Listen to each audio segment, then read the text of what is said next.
Welcome to Washington Today on C-SPAN Radio from Monday, July 15, 2024. Former President Donald Trump chooses Senator J.D. Vance, Republican from Ohio, as his vice presidential running mate, writing that J.D.'s book, Hillbilly Elegy, became a major bestseller and movie as it championed the hardworking men and women of our country.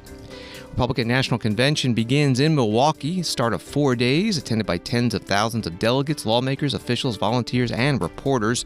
Today, the convention adopted the party platform, and with the roll call of states, officially nominated former President Trump as their presidential nominee, and then by acclamation, added Senator Vance as the vice presidential nominee. This all comes 2 days after an assassination attempt on Donald Trump at a rally in Butler, Pennsylvania, the investigation of which continues, both of the motives of the alleged shooter and the breakdown in Secret Service protection. Homeland Security Secretary Alejandro Mayorkas announcing today that both Donald Trump and independent presidential candidate Robert F. Kennedy Jr. will receive additional security at the direction of President Biden. Federal judge presiding over the classified document case of former President Trump in Florida dismisses the case because, she says, special counsel Jack Smith was improperly appointed. And Federal Reserve Chair Jerome Powell talks about the strength of the economy and when the Fed might start cutting interest rates. Former President Donald Trump posting on Truth Social, after lengthy deliberation and thought and considering the tremendous talents of many others, I have decided that the person best suited to assume the position of Vice President of the United States is Senator J.D. Vance of the great state of Ohio. J.D. honorably served our country in the Marine Corps, graduated from Ohio State University in 2 years, summa cum laude, and is a Yale Law School graduate, where he was editor of the Yale Law Journal and president of the Yale Law Veterans Association. J.D.'s book, Hillbilly Elegy, became a major bestseller and movie as it championed the hardworking men and women of our country. J.D. has had a very successful business career in technology and finance, and now during the campaign will be strongly focused on the people he fought so brilliantly for, the American workers and farmers in Pennsylvania, Michigan, Wisconsin, Ohio, Minnesota, and far beyond. That posting from former President Donald Trump. And at the Republican National Convention, this is how it unfolded. You're going to hear from John Husted, Ohio's lieutenant governor, making the nomination, along with Bernie Moreno, who is a U.S. Senate candidate in Ohio, and presiding Brenna Bird, Iowa's Attorney General. First, Lieutenant Governor Husted. It is an honor to speak to you all this afternoon to formally nominate the Republican nominee for Vice President of the United States.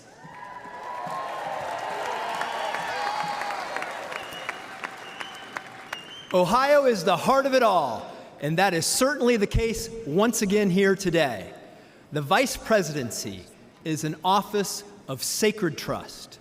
The man who accepts this nomination accepts with it the awesome responsibility to give wise counsel to the president, to represent America abroad, to preside over the Senate, and to be ready to lead our nation at a moment's notice.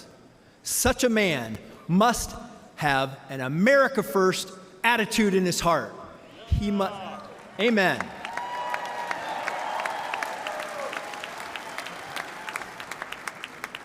He must embrace his obligation to the American family, the American worker, and the American soldier.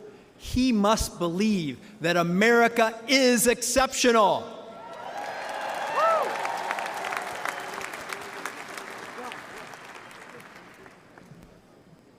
And be prepared, in the tradition of our founders, to pledge his life, his fortune, his sacred honor to preserve, protect, and defend the Constitution of the United States.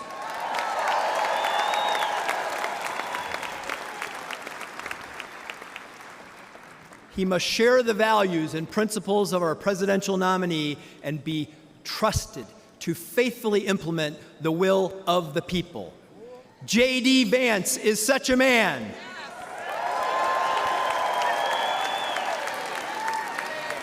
J.D. J.D. J.D. J.D. J.D. J.D. J.D. A man who loves America and will represent our people with moral courage, strength, and honor.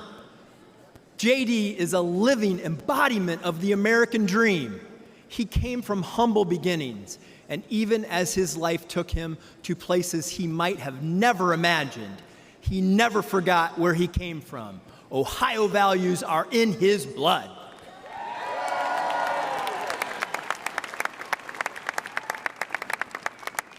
He served our nation in the United States Marine Corps.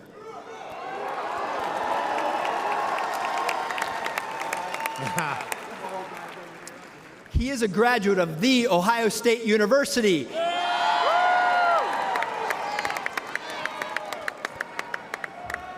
He graduated summa cum laude from Yale Law School and is the author of the best-selling book Hillbilly Elegy.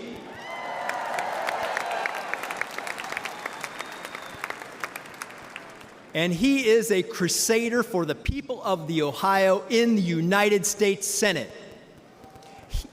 He has never forgotten the working people of our country, and he never will. He fought to bring investment to Middle America as a businessman and has fought to defend them every single day in the Senate.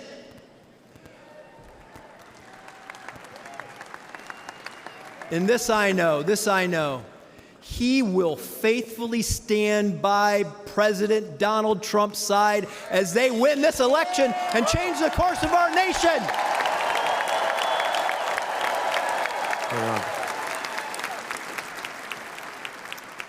They will change the course of our nation to the benefit of all American citizens and truly make our country great again.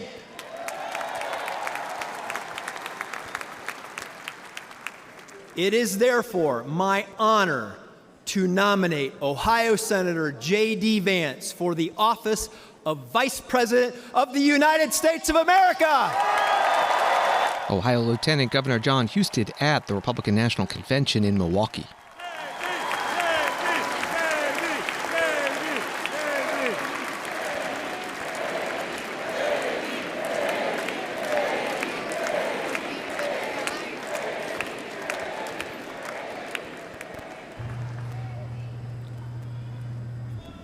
Delegates and alternates, pursuant to Rule 40A, a motion to nominate by acclamation is now in order. The chair now recognizes Delegate Bernie Moreno, Senate candidate from Ohio, for the purpose of making a motion. Thank you, Madam Chair. My name is Bernie Moreno. I'm honored to be the Republican nominee for the U.S. Senate from the great state of Ohio. I know firsthand that my dear friend JD is a selfless and brilliant fighter. He is a patriot who loves America. He loves Ohio. He loves his family. He's a great father. He's a great man. And that's what we need in this nation today. To JD Vance, America First is not just a slogan. It's his North Star. He has followed it every moment of his life and career. He knows what it's like to live in poverty, forgotten by Washington politicians. He is dedicated to ensure that no American is ever forgotten again.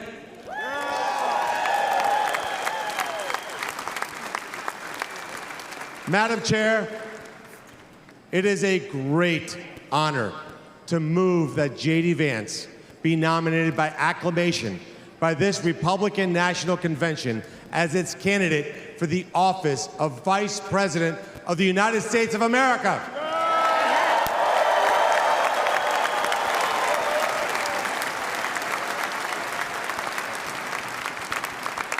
Without objection, the previous question is ordered. The question is on the motion that Senator J.D. Vance be nominated by acclamation. All those in favor signify by saying aye. Aye! All those opposed signify by saying no.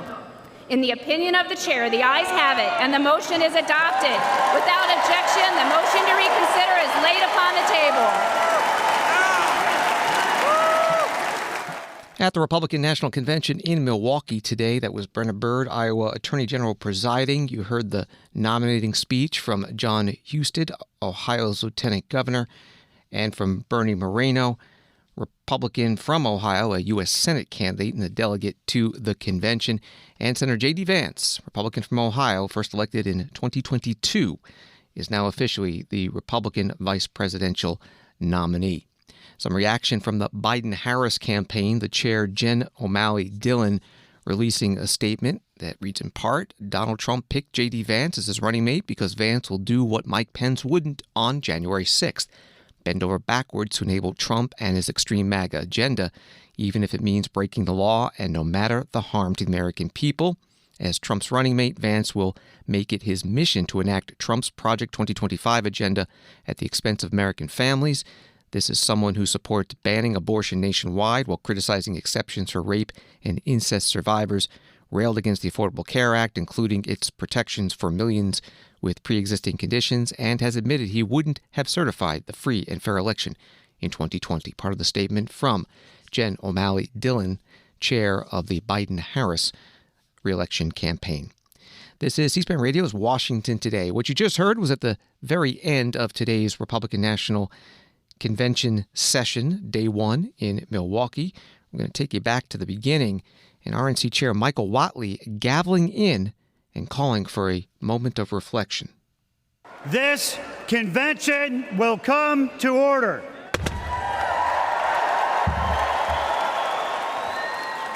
Delegates and alternate delegates, ladies and gentlemen, welcome to the 2024 Republican National Convention.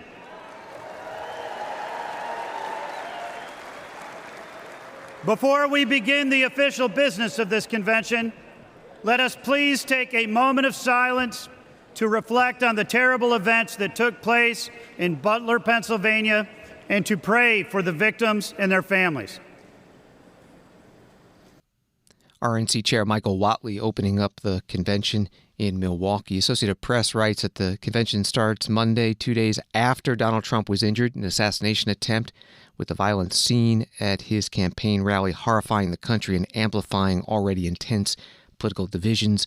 Trump and his advisors are pledging resilience in the face of the attack, with plans going forward for the event to showcase the former president and his platform as his party formally chooses him to be its nominee. That was from Associated Press.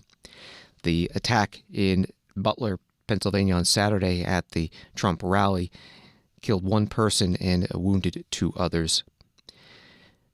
Back to the convention, they went today through some procedural matters, electing temporary convention chairs, seating delegates and alternate delegates, adopting convention rules, and also adopting the Republican Party platform. Senator Marsha Blackburn, Republican of Tennessee, is the platform committee chair.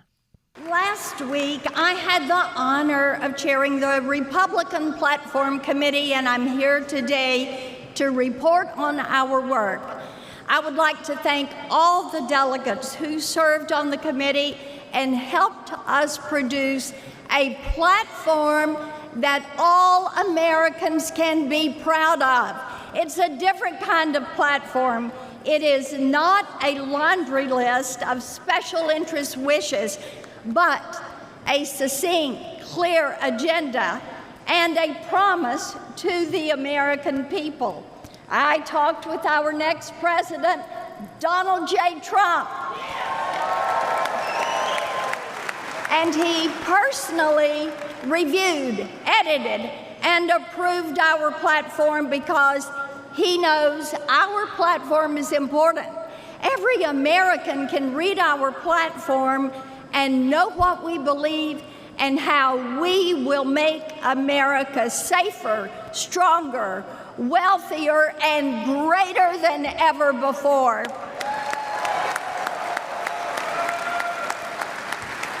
This platform is built on the values of our founders and great Republicans, from Lincoln and Reagan to Trump, who are committed to freedom, restrained government, and peace through strength.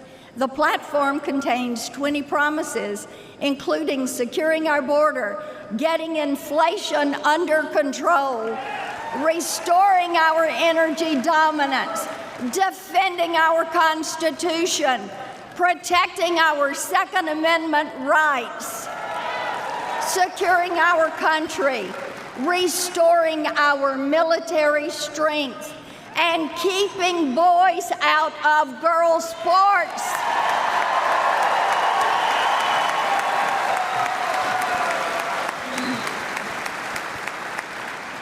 And protecting life for the born and unborn.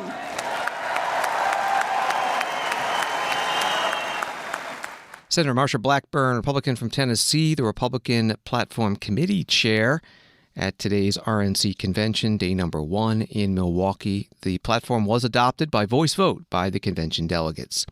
The Associated Press article about the first day of the convention includes this paragraph. The platform approved by a committee last week does not include an explicit call for a national abortion ban 2 years after the U.S. Supreme Court overturned Roe v. Wade and ended a federally guaranteed right to abortion. Tony Perkins, president of the Family Research Council, said more divisiveness would not be healthy. Another big procedural step today was the roll call of the states where the delegates officially nominated Donald Trump as the Republican presidential nominee. Jeff Kaufman, Iowa Republican Party chair, put Donald Trump's name into the nomination. Today is the final step before Election Day in this venerable and time-honored process. As we all gather here in Milwaukee, it's important for us to remember that this is a grassroots party. It's a party of the people, not a party of the bosses. Donald Trump has earned the trust of the people. He has listened to them, and Donald Trump has kept his word. Over the next 4 days, we will hear about the many failures of the Biden-Harris administration. The sustained criticism does not proceed from a mean or narrow partisanship, but from the broad and sincere concern for the well-being and safety of our fellow Americans. It's part of our service to our country. More importantly, we will also hear about Donald Trump's broad and inspiring vision for our country. This is not a program just for Republicans, but one for all Americans. It reflects the value of America. It's a program that acknowledges that our nation has seen better days, and we can and we will blaze a brighter future. We love America, and we want to restore her security, her prosperity, and her excellence. I invite all of you to join me in supporting President Donald Trump in this great endeavor. This is an endeavor. This is an endeavor that's going to make America wealthy again. This is an endeavor to make America safe again. This is an endeavor to make America strong again. And say it with me, fellow Republicans, this is an endeavor to make America great again.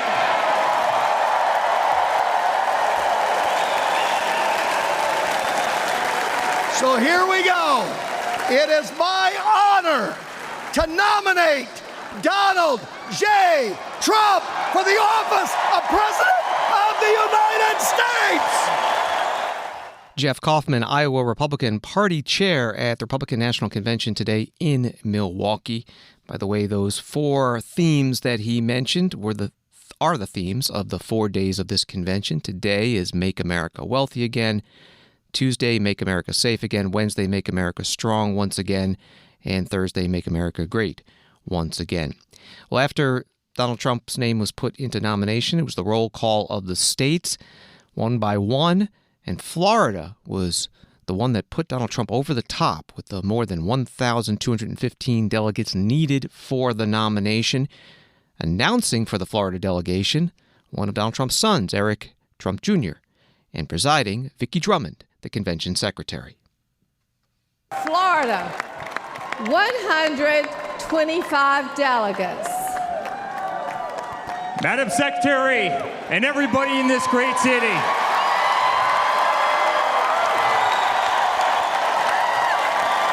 on behalf of our entire family and on behalf of the 125 delegates in the unbelievable state of Florida, we hereby nominate every single one of them for the greatest president that's ever lived, and that's Donald J. Trump, hereby declaring him the Republican nominee for President of the United States of America. Eric Trump Jr. at the Republican National Convention, presiding, Vicki Drummond, the convention secretary, during the roll call of the states today. A few other notable times during that roll call: when the Washington, D.C. delegation was called, they pledged their 19 delegates to, quote, according to the rules, which meant they went for Nikki Haley. They didn't actually have to say the name out loud. Also, during Kentucky's casting of the votes, the Senate Minority Leader Mitch McConnell was the one who was presiding, and some boos could be heard in the background. Kentucky, 46 delegates.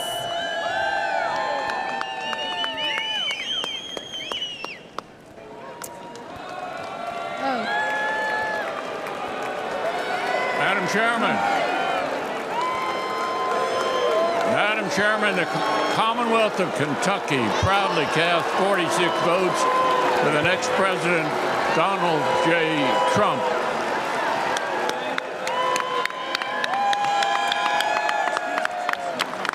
Pursuant to the announcement of the delegation and the rules and procedures of this convention, Kentucky, 46 votes, President Trump. Part of the roll call of the states today at the Republican National Convention. When it was all over, House Speaker Mike Johnson, Republican from Louisiana, who is the convention permanent chair, announced the result. The chair is prepared to announce the results. The following candidate received the following votes: 2,387 votes for President Donald J. Trump.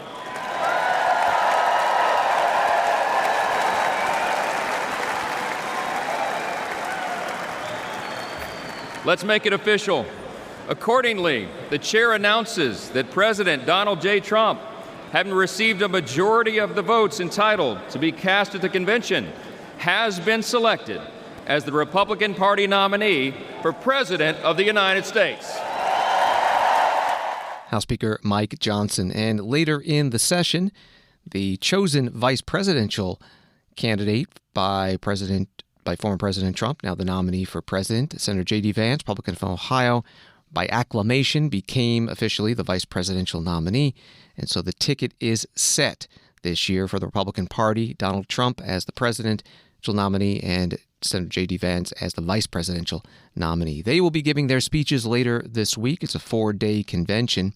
But today, day number 1, primetime speeches tonight begin at 7 p.m. Eastern, and some of the speakers include, from the U.S. House of Representatives, Marjorie Taylor Greene of Georgia, Wesley Hunt of Texas, John James of Michigan, Byron Donalds of Florida, and U.S. Senators Katie Britt of Alabama, Tim Scott of South Carolina, Marsha Blackburn of Tennessee. Among the governors, Glenn Youngkin of Virginia, Kristi Noem of South Dakota. Also, Charlie Kirk from Turning Point USA, and Sean O'Brien, president of the International Brotherhood of Teamsters Union. It begins at 7 p.m. Eastern. As always, we'll have live gavel-to-gavel coverage on C-SPAN Radio and C-SPAN Television. Outside the arena in Milwaukee, New York Times reports a crowd of left-leaning demonstrators rallied Monday morning in a downtown Milwaukee park and began marching through the city on the first day of the Republican National Convention. The attempted assassination of former President Donald J. Trump on Saturday, protest organizers said, had not changed their demonstration plans, which had been in the works for months. The gathering at Red Arrow Park on a sunny, humid morning included several hundred protesters and was smaller than some organizers had predicted. Demonstrators were drawn by a range of causes, including Palestinian rights, support for Ukraine, climate change, and LGBTQ rights, as well as general fear about the country's future in a second Trump administration. That was from the New York Times. Both former President Donald Trump and current President Joe Biden have called for unity following the assassination attempt on Donald Trump on Saturday. Congressman Dan Muser, Republican of Pennsylvania, spoke about this at a Pennsylvania delegation breakfast in Milwaukee. There's talk of unity right? Is this a clarifying moment of unity? Okay, let's do our best to make it that. Let's do our best to remove the personal attacks. Let's remove the exaggerations and the hyperbole. Let's focus on policy. But you want to know what? Did you see by any chance, the press release that the Democrats put out on their platform? It was full of hate. It was President Trump's a dictator. President Trump's a tyrant. President Trump's going to destroy our country. President Trump is going to undermine our democracy. President Trump this, Trump, and this was post, by the way, the assassination attempt. Okay, the Friday before. Okay, let's just talk about that for a moment. Joe Biden called Donald Trump everything short of Hitler, and 2 days before that said, let's put the bullseye on Donald Trump. So look, we're up for the challenge of removing the personal attacks from this debate, from this campaign, right? Let's challenge the Democrats, let's challenge the DNC, let's challenge the Biden campaign to do the same, to stick to policy. So let's debate the policies that are in the best interest. What is their future for America? What is their plan to make a better future for America versus what our plan is? Let's do that. Let's see if they can possibly focus on policy as opposed to incredible personal attacks on President Trump and frankly all of us. Congressman Dan Muser, Republican from Pennsylvania, at a Pennsylvania delegation breakfast on the sidelines of the Republican National Committee in Milwaukee this morning. At the White House today in Washington, the Press Secretary Karine Jean-Pierre was asked about President Biden's Oval Office address Sunday night, during which he said the nation needed to lower the temperature in our politics. The president last night said it's time for everyone in the political space to tone it down, to cool the political rhetoric.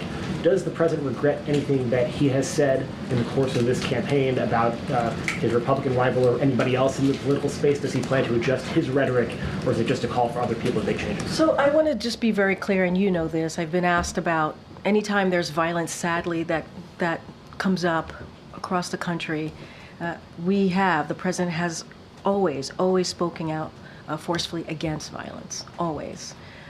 Political violence has no place in America. You've heard the president say this. He repeated his thoughts in the Oval Address last night. He repeated his thoughts multiple times before then, and obviously throughout his presidency, throughout his entire career. We want to make sure that we are not politicizing this at this moment. It is not a time to do that. We want to make sure that we bring Americans together. When you think about why the president ran in 2020, the cornerstone of his presidency is uniting this country. And he also said that it is okay to have disagreements on agendas. It is okay to have disagreements on character or record, but we cannot have violence in this country, and that is something that he's going to continue to be very, very clear about. Does he or does he not regret anything that he has said about former President Trump or any of his other political rivals? What I will say is the president has forcefully spoken out against violence. That is something that he has done over and over again, and he believes that he feels strongly about the stakes of this campaign. He feels very, very strongly about that. He wants to bring the temperature down. He wants to lower the temperature.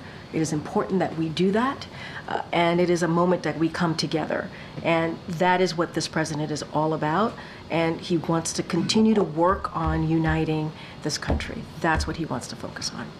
The White House Press Secretary Karine Jean-Pierre during her news conference at the White House in Washington. The president heading out to Las Vegas for some campaign and official events, and also doing an interview with NBC Nightly News anchor Lester Holt that will air tonight.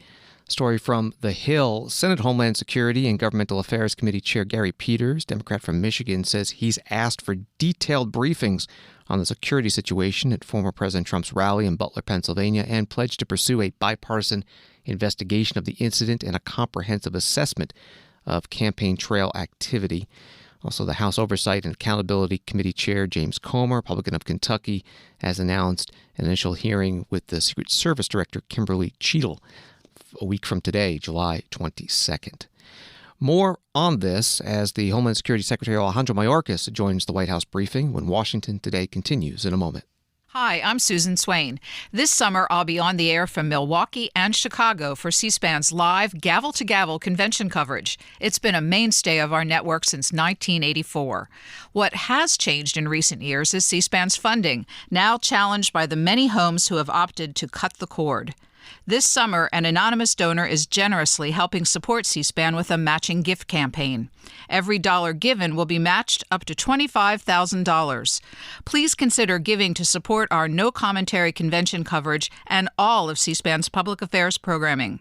To learn more or to make a donation, find us at cspan.org/donate. Thank you. Welcome back to Washington Today, available as a podcast, wherever you find your podcast and on the free C-SPAN Now mobile app. Donald Trump posting on Truth Social today, in light of what is going on in the world today, I believe it is imperative that Robert F. Kennedy Jr. receive Secret Service protection immediately. Given the history of the Kennedy family, this is the obvious right thing to do. The Homeland Security Secretary Alejandro Mayorkas joined the White House briefing today and announced that is happening. RFK Jr. and Donald Trump will receive additional protection. At the very outset, I want to echo what President Biden said last night. Our entire administration is grateful that former President Trump is okay. Our hearts and prayers are with the family of Corey Comprador. We pray for the full and swift recovery of those who were injured on Saturday. We are thankful for the heroic agents of the United States Secret Service who so quickly and bravely responded to the threat at Saturday's campaign event. We unequivocally condemn, in the strongest possible terms, the violence our nation witnessed that day. Such acts are unacceptable in our country and in our democracy. Both President Biden and former President Trump are constantly the subject of threats. We are in a heightened and very dynamic threat environment. The United States Secret Service, we, including the FBI and our other partners across the federal government, take the threats very seriously and adjust security measures as warranted. Maintaining the safety and security of the president, the former president, and their campaign events is one of our most vital priorities. In light of this weekend's events, the President has directed me to work with the Secret Service to provide protection to Robert Kennedy Jr. Both prior to and after the events of this past weekend, the Secret Service enhanced former President Trump's protection based on the evolving nature of threats to the former president and his imminent shift from presumptive nominee to nominee. This includes enhancements related to securing the former president during the Republican National Convention this week. I cannot discuss specifics of the protection or the enhancements made, as they involve sensitive tactics and procedures. I can say, however, that personnel and other protective resources, technology, and capabilities have been added. The Homeland Security Secretary Alejandro Mayorkas at the White House briefing in Washington. Story from Newsweek, there will be roughly 1,700 U.S. service members, a majority from the National Guard, as well as a small active duty component, assisting with the Republican National Convention this week, Deputy Pentagon Press Secretary Sabrina Singh said Monday. One of the questions to Secretary Mayorkas at the news conference was about how some Republicans are interpreting the assassination attempt of Donald Trump. And a few House Republicans have suggested that this was an inside job, that this administration or the Secret Service wanted Donald Trump to get shot. There are conspiracy theories proliferating online. How do you feel? How does the rank and file feel when they hear that? So let me just say this. First of all, that is preposterous, and it is also dangerous to propagate rumors that are so unequivocally false and provocative. And as the president so powerfully said to the entire nation, we have to tamp down the rhetoric in this country. The rhetoric itself creates a threat environment that really is quite dynamic and evolving. Homeland Security Secretary Alejandro Mayorkas at the White House news conference. Associated Press article reads the FBI says it has now successfully gained access to the cell phone of Thomas Matthew Crooks and are analyzing all of his electronic devices for clues as to a motive in the weekend assassination attempt against Donald Trump. Bureau also said in a statement Monday that it has finished searching the suspect's home and car. From Reuters, Secretary of State Antony Blinken convened senior leadership at the State Department on Monday morning to ask them to deliver a message around the world about America's commitment to democracy and rule of law after the attempted assassination of former President Donald Trump. The State Department spokesperson Matthew Miller opened up his news conference today on this. I'm going to start with some comments on the assassination attempt against former President Trump this weekend. Obviously, most of the work that we do here at the State Department relates to events overseas, and it is rare that I comment on things that happen here at home. But of course, what happens inside the United States is essential to the work that we do outside our borders. One of our responsibilities as America's diplomats is to promote our core values around the world: democracy, human rights, human dignity, and the ability to resolve our differences without resorting to violence. We know today that people around the world, governments around the world, have questions about what happened on Saturday, just as Americans do. And our message to them is simple. As President Biden has made clear, there is no place for violence in our democracy, period. We condemn this attack and all political violence strongly and unequivocally, just as we condemn political violence in any country, and just as we have condemned previous acts of political violence in the United States, whether it be the attack on members of Congress practicing for a baseball game, the brutal assault on Paul Pelosi, or, of course, the horrific events of January 6, 2021. One of the things that Secretary Blinken has often spoken to is the effect of dehumanization and the cost to society when people lose sight of the core humanity they share with others, even those with whom they strongly disagree. Dehumanization is at the root of so many of the difficult challenges we face in the world, and confronting it is the key to finding solutions to the issues that divide us.